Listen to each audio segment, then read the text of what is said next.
روج باش از کیف خوشم از ایرو تفلی روژی نویجه براوردی یا آمده یا چارمین دبم جباجاری قامشلو استفلی ودبم اف روژی نویجه بن درش ما حقیقت زمانی خیال ده ایرو استخوازم اجی مجارکی از بوره پارو بکم بن ناو نیشانا حسینی و سیپهری گریدانا آوی آخی و غریبیه اف مجارها گو از هندری ویدا ناوا ویدا استخوازم از تجربه هلبستکاری کرد احمدی حسینی از براوردی تجربه هلبستکاری ایرانی نافدار سهرابی سپهری از بکم استخوازم چند خالاد از لسر وی تجربه ها راوستم از بدم خیانی کرن به چقاسی نزیکاتی هیا استراتیجیا نویسه دا استخوازم لسر و هر دو تجربه از تشتنا هوربینینا از بدم خیانی کرن شخوا امزان به احمدی حسینی یک جواب پیشنگی هلبستا نوجنه یا کرمانجی بکیمانی روجاوای کردستانی هر وها سهرابی سپهری ایگو اوجی یک جواب پیشنگی هری پیشینه ده هلبستا نوجن فارسی زمان فارسی ایگو حتی هاجی هلبستی وی تینا خوندن تینا بلاف کرن و شخوا امشانازن گو زمان کردیجی بلاف بونا ایرو شخوا هلبستی وقت نمونه در باس بند وی پناله هاده و جوارگرا ماموستا محسن ازدمر مجوارگراوی ورگرتنا زی و هندری وی پناله هاده بکار بینم شخوا سپاسیا مجیره جی هنگو هشت ام سهرابی سپهری بکردیجی ام بخوین شخوا هندری وی نقاشا هاده و خالد ایگو ام نقاش کندنا برا تجربه هر دو هلبستکاران ده ام تخوازن سر هن تشت باخون شخوا الگور ناو نیشانی گو تیخ یانی کرن ام بیجن بی بحثا مجارا آوی آخی و غریبی دکن لی دما بحثا و هرسی مفتیا و هرسی کلیدا دکن ام بحثا مجارکی دکن گو غریبی اساسی وی بیجن به بنگهاوی یعنی هر دو هلبستا هر دو تجربه آدم تخوازن سر غریبی یانجی بیانیتی ام راوستن گو آو و خاک و گلک گوتنندن گو یعنی ام بیجن به مینا روباری چوچک داویجن سر وی دریا مزن یا بناوی بیانیتیه شخوا هلبستی هر دو هلبستکاران دجی ام دوین به چاوا خورست هر تم حاضره هر تم ام بیجن به گوتن ایگریدای خورستی حاضرن هر تم او تجربه هاتی خملاندن بگوتنی آوی بگوتنی خاکی بگوتنی دارو زویان گل گوتنی ایگو گریداینه بجیانا خورستی ام بیجن به گندیتیا یا ساده یا دهیلی هلبست نازک ببی نزیکی هستان ببی بیگو بیجن شهرستانی یا نوجن بریگو اف شهرستانی پیلوی کی شخوا جبر وی کی جی بیانیتی یانجی غریبی او مجاره هری سرکه یاگو استخوازم لسر راوستم هندری ویدا چاوا اف مجاری دیجی آلی کارنج بویوی بیجن به جهکی باش جوا تجربه گرتنا لی یعنی هن جداهی جید نابره به هر دو تجربه یاد هنه امی لسر واجی راوستن اگر ام بیجن به غریبی لجم سهرابی سپهری او لگل سهرابی سپهری ام بینن گو غریبیه که يعني نتهني غريبية واره يعني او تجربه يا سهرابي سپهری تجربه که تکسانه يعني ام بيجن بي دخوازه غەریبیاویش جوواکێ هەیە ینی دووردە ئەم دکارن بێژن بێ چاوە رەخنەگران لە ئیرانێ دوێ دەمێدە گۆ وەختێکی دەگۆ گۆوارێ شۆرشگەری پێش دەبوو گۆ هەلبەستا چەپگر پێش دەبوو مەسلەیەن جوواکێت پێش دەبوون دگوتنە سوهراب دگۆ چمات نێزی خوርስتی وان دەبێ چمات نەنیزیکی جوواکی ئەم بێژن بێ بیانیتیەک ڤیرەنگیژی لەجەم سوهرابی سپەهری هەبوو ئەو تەجریباها تێر و تژە بوو لێت ئالیەکی سۆفیگەریدا ئالیێ سۆفیانەدا دچوو گۆ ئەو تەجریباهان دخواست برنگێکی بدەخویانیکردن گۆ کەسایەتە ئینسان بێژن بێ کەسایەتاوی و ژیان یان ئەم بێژن بێ گردون تەفدە دبنە یەک پارچە مژارên biçûk ê got xelk civak dibînin biçûk e dibine mijarê ê herî mezin ev em bêjin tecrübeya ya Sohrab dihêlê rengekî bidîye de di hêla din de Ehmedî Huseynî heger em li ser helbesta wî rawestin em dibînin ew jî xerîbiyek tê de heye lê xerîbiya wê bi rengekî cuda ye hinekî cudahî tê de heye جداهیە یا جih û war tê de heye yanî em bêjin bê helbesteke ku li nasnameya xwe digerê yanî çil vir bê çil biyanîtiyê bêşxwa em dizanin bê salên dûr û dirêj Ehmedî Huseynî li dûrî welêtma ev tiştê ha hişt got ew biyanîtî ya cih û war jî bê û hem yeka derûnî bê biyanîtiyek derûnî bê gerek li nasnameyê bê yanî Ehmedî Huseynî xwest li nasnameyekê bigere di va helbestî hade ji ber vê yekê jî wî di vî alî de di aliyê vê helbestê de kûr û dûr çû lê tiştê ê got mijarê wî bi ê Sohrabî Sipehirî di nêrîna min de bi heve girêt dê ew biyanîtî bixwe ye yanî biyanîtî lê stratejîka ya nivîsê cuda ye lê ew biyanîtî her yek e yanî wekî dijî em bêjin ew gotin ew girêdana bi xuristê ew jî nêzîkatiyek pir mezin heye di aliyê bikaranîna gotina di aliyê nêzîkatiya bi aliyê helbestê de divir dest dixwazim ez di nimûneya jî ez bixwînim helbesta ya Sohrabî Sipehirî bi navê rêwî jixwe ew navê dîwanekê bi temamî ye jî dibêje rêwî ji otobîsê peya bû çi asîmanek paqij dirêjahiya kolanê gurbeta wî bir dilê min teng e dilê min ecêb teng bûye di tevahiya rê de li ser yek tiştî difikirîm û rengê pesaran hiş ji serê min dibir xêzikên kolanê di kolanê de xêzikên kolanê di kedera deştê de wenda bûbûn ev helbesta Sohrabî Sipehirî ya navnîşana rêwî ye hundirê wê de gelekî nêzî xuristê bûye hundirê wê de gelek tişt danexuyanîkirin min xwest ez vê parçeya ha bibim bê çawa ew meseleya diltenbûnê got çawa carna jiyan tê hevdû da xwe bigihînê navnîşana ya sereke ya ewa bi navê xerîbiyê li heman mijarê de ez dixwazim nimûneyeke Ehmedî Huseynî jî bibim bi navê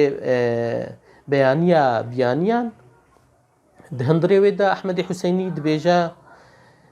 em sê kesin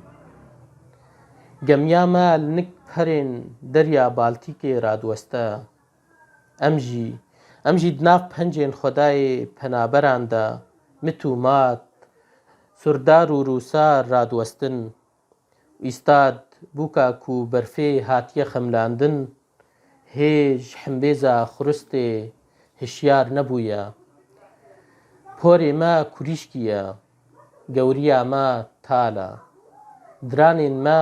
ژنی کۆتین و گۆتنان زەر بوویە. بارێمە خۆیدانە بەریکامە مشت تۆز و هەتاون و هشێمە ڕەنگێ گولگەنمان بە ئاوازێن گولا بەربەرۆ دژەنە. ئەف ژی نمونەیەکیا مامۆستا ئەحمەدی حوسەینی هەلبەستکار ئەحمەدی حوسەینی بێچاوە ئەو ژی نێزی مەسەلا بیانیتیە دەبێت ئەم بژن بگۆتنە کلیتنە گۆ نێزیکی خورستێنە ئەو ژی بیانیتی تێدا هەیە نەتەنێ بگۆتن لێ بهەست و بە ئاوایەکە هەلبەستیانە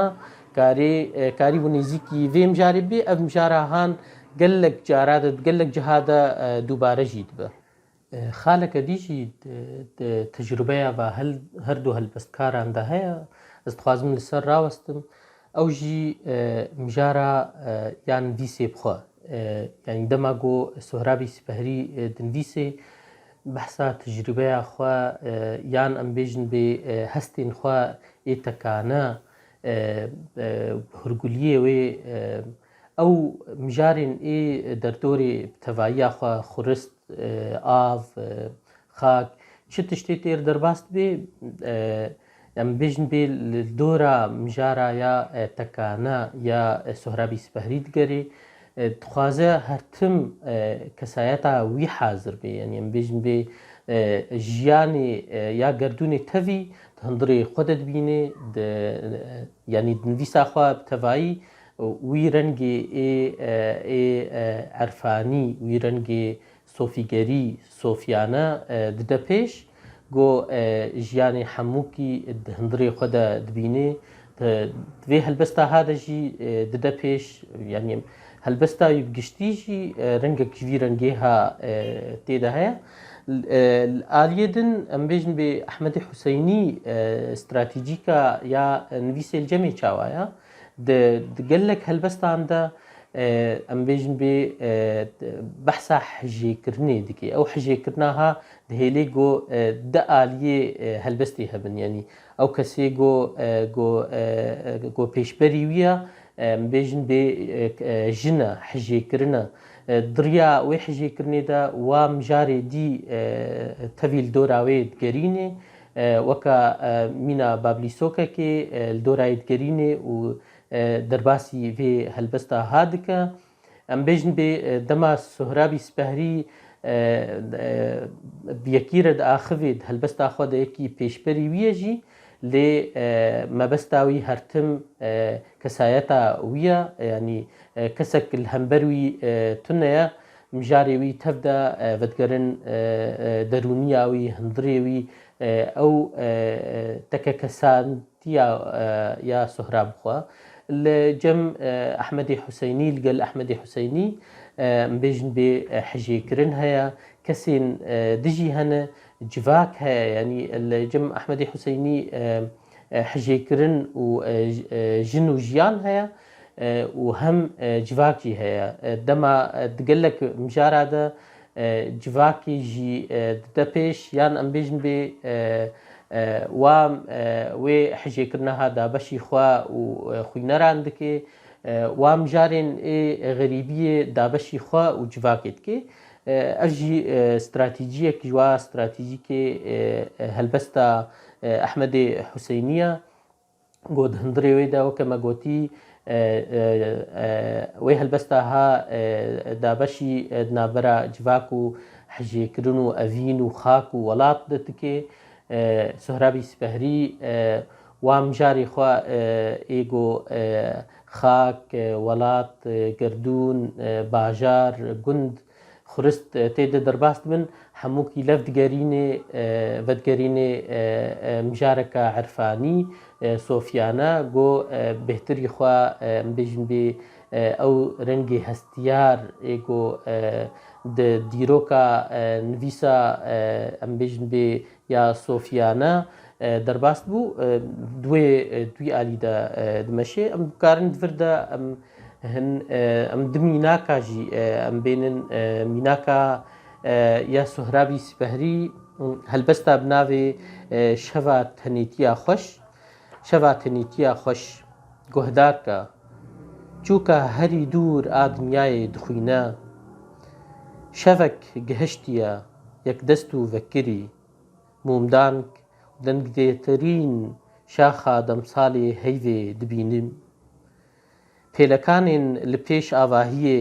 دفانۆسا بەدەستدا، و دەستبەلاڤیە bayê باوەرزینê de guhdarke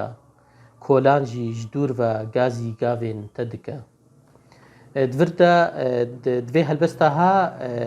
ji xwe mijara tenêtiyê ew ji wan mijarên êgo Sohrab pir li ser radiwestê weke dergehekî ye ji bo wê mesela xerîbiyê, wê mesela biyaniyê ya got behs dike, ew xerîbiya ji civakê, xerîbiya ji gelek ji qerebalixê em bêjin. Yani Sohrabî Sipehrî dixwaze behsa wê tenêtiya xwe bike, em ji xwe em zanin bê Sohrabî Sipehrî şêwekar jî bû, gelek tabloyê wî hene ku behsa tenêtiyê dikin, kesekî bi tena xwe rûniştiye derdorayî xurist e yan valahî ye.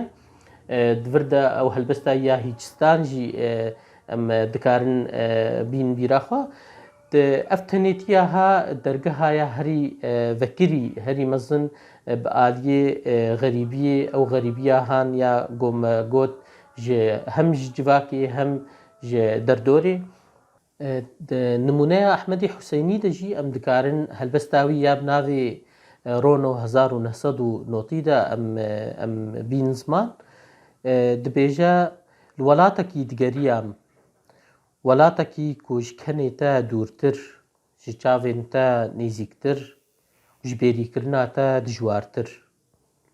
Min li ser sînoran tembînameya xwe bi navê te dinivîsî, û di gurîna pirsan de xilmaş dibûm. Di nermika destê min de gulên dengê te pişkivîn, şaneşînên hewara te ji dayîk dibûn.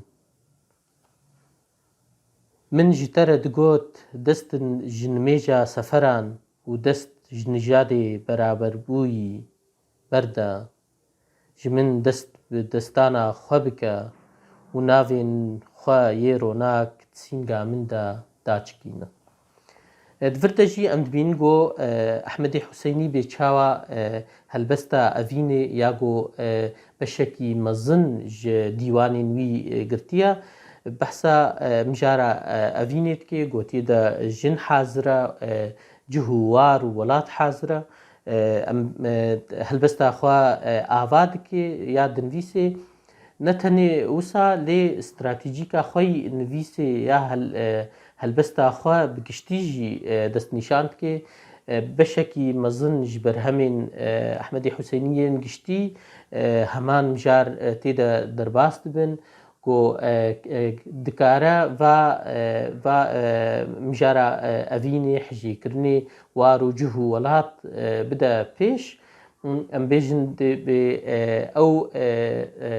tenêtiya xwe em bêjin di hijêkirinê de diçikîne. Yani ew tenêtiyî namîne, yani dema got Sohrab em bêjin bê li tenêtiyê digerê, na Ehmedî Huseynî di helbesta xwe de dixwaze wê tenêtiyê di riya evînê de bikuje, dixwaze ew qerebalixekê di çêkê li derdorê got bêhtir bihêle ew tenêtî vemrê, bitemrê, nemîne. Yani stratejiyek divir de çi qat xerîbî tenêtiyekê çê dike jî lê Ehmedî Huseynî di riya helbesta xwe de wê qerebalixa ha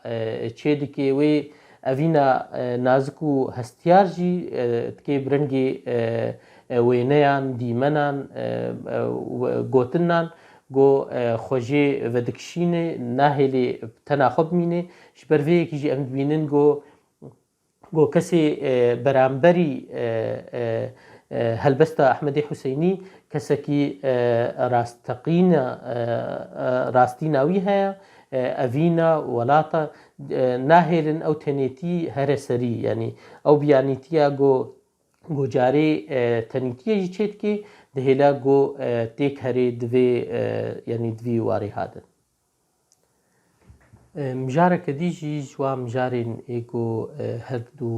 helbestkarê me got li ser wa rawestiyan ew meseleya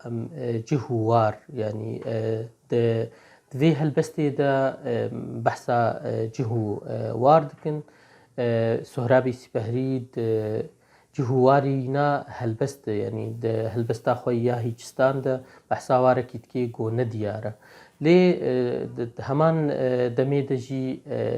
li ser bajarê xwe ê bi navê Kaşanê rawestiya ye helbest sernivîsîne. Di vir de ez dixwazim bibêjim bê çawa helbestkar bi giştî ê cîhanê jî got herdem dema behsa bajarê xwe dikin, dixwazin bibêjin bibe sîska cîhanê, sîska gerdûnê, sîska dinyayê. Her tem helbestvan yan cihê ji dayîkbûna helbestvana dibe cihekî got ji hemû devera baştir, ji hemû devera xweştir hijêkirin, bêrîkirin û mezinkirina vî cihê ha peyda dibe. Yani em bêjin bê Keebeyek got nimêja helbestê xwe berê wê didinê de tecrübeya helbestê bi giştî de helbestkarê ê cîhanê yanî gelek tecrübê cîhanê hene helbestkara karîbû bihêlin heta navê gundê wayî biçûk jî got bihêlin navna navdar bin. Tev got di mînaka ya Sohrabî Sîpehrî de Kaşan bajarekî mezin e ji wa bajarê ê dîrokî ye li Îranê. Lê em bêjin bê xwînerên ê biyan, xwînerên ê dûr ê got wî welatî nas nakin, diriya helbestê Sohrabî Sîpehrî Kaşan nas kirin, nêzî wê bûn. Bêjin bê hestek erênî xweş, nazik û hestiyar hişt di navbera xwîneran û vî bajarê ha de bibe. Yani em bêjin bê helbestkar dihêle got bajarê wî bibe nasnameya wî ya bi giştî gelek helbestkar hene hiştine navê gundê wa, navê bajarê wa bibine navna cîhanî, bibine navna got bihêlin girêdana hijêkirinê, evînê û gelek tiştê erênî bidine pêş. Bajarê Kaşanê jî ji Sohrabî Sîpehrî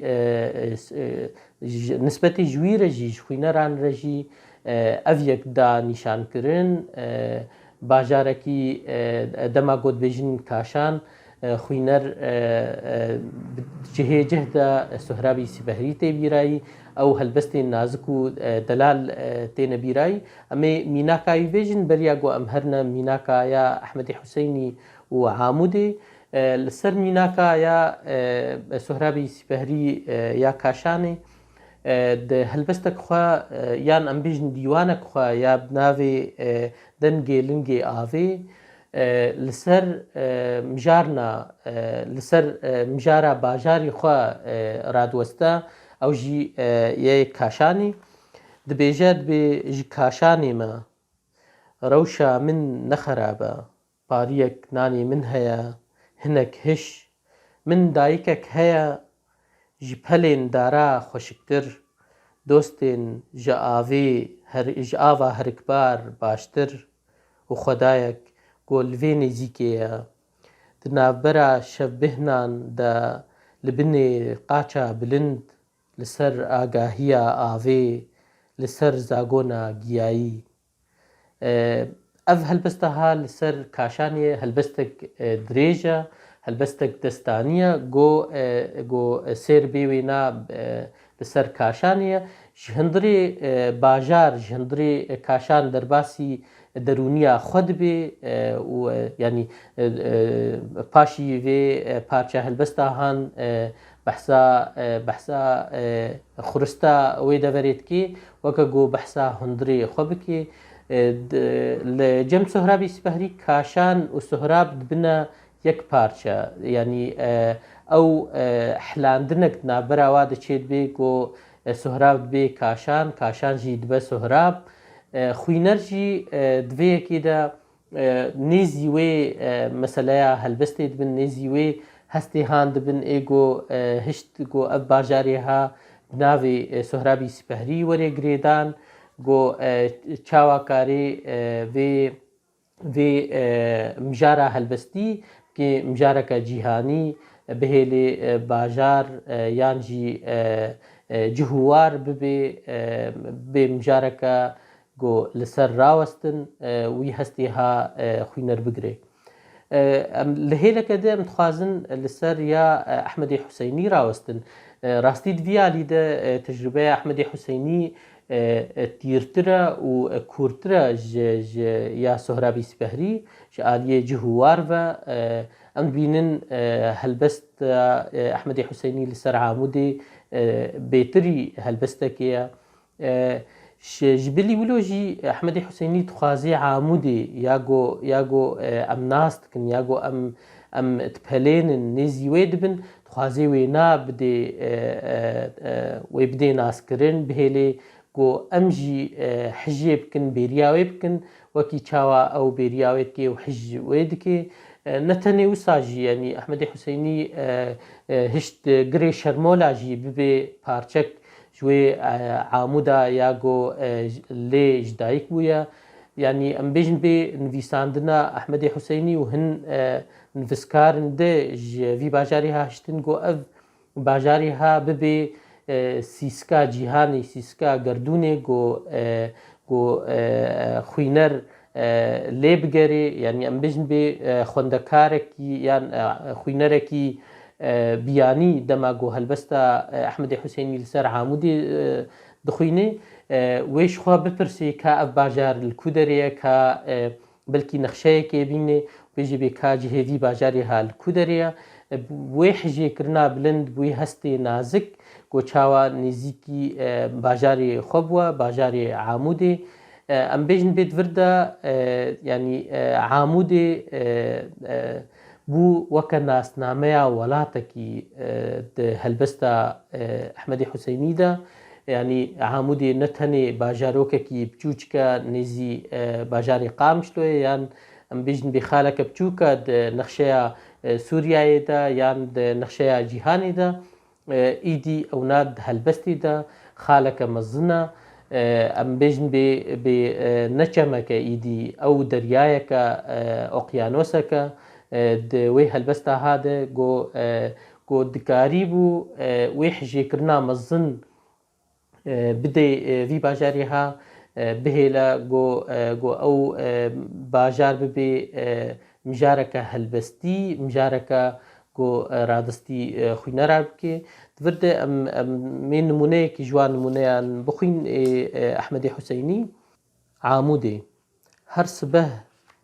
me gulên te yê zikmakî me rêçên te yî evînê û dilpakî bi xunava bêrîkirinê diparast dergehên bi navnîşanên şînê di axîna te de peşkên barana sersar û dîn û me xewrevîn bi ebrûyên hêviyayên stewr di arast. Em çûn dara tu yê di tozê de ma em di sînga te de ji girî lal bûn lê tu mayî zengil û temaşevana dilrast. Ev jî helbesta ya Amûdê ya Ehmedê Hüseynî bû bê çawa bi dilekî nazik gotin hestiyar nêzî vî bajarê han bûye got helbestkar dikare bihêlê bajar bibin mijara herî xurt nav bajaran de got îdî di warê helbesta cîhanî de heger em nexşeyekê dênin her helbestkarek karê bajarê xwe destnîşan kê Amûdê jî wê bê xal û nuqteya Ehmedê Hüseynî di vê nexşeya cîhanî ya helbestê de. ما va xalê êgo me gengeşe kirin, me nîqaş kirin, em li ser çend meseleya rawistiyan ji xwe em bêjin bê em cara sereke biyanîtî bû yan xerîbî bû. Di hundirê wê de xak û av wek mînak lê em bêjin gotinên ê xuristê bi giştî di helbesta Sohrabî Sîpehrî helbestkarê Îranî ê navdar û helbesta Ehmedê Huseynî helbestkarê Kurdî navdar ji bajarê Amûdê me xwest em li ser va xala rawestin helbet di xwendinek kûrtir de dûrtir de em dikarin ser gelek tiştê dî rawestin. Di va rojên wêjeya Berawirdî ya Amedê derfetek dama got em li ser tecrîbeyeke xweş dûr û kûr ya her du helbestvanan em rawestin, em mijarekê gengeşe bikin û deriyekî ji bo me bi taybet ji bo me teva bi giştî vekê em helbestên yan em bêjin wêjeya Kurdî Berawirdî wêjeya Farsî bikin her wiha wêjeya cîhanî bi giştî em bikin. Ji ber got guhdana me bi zimanê Farsî heye ez ê hewl bidim got vê tecrîbeya ha dîrtir bikim, baştir bikim her wiha tecrîbeyên dijî ez li ser we bisekinim. Îdî spasiya komîteya amedekar dikim, spasiya guhdarkirina we dikim. Di va rojên wêjeya Berawirdî ya Amedê ya çaremîn dikim. Spasiya we dikin û em bihêvîne em carna dî jî em bi hevdûr e bin. Gelek spas.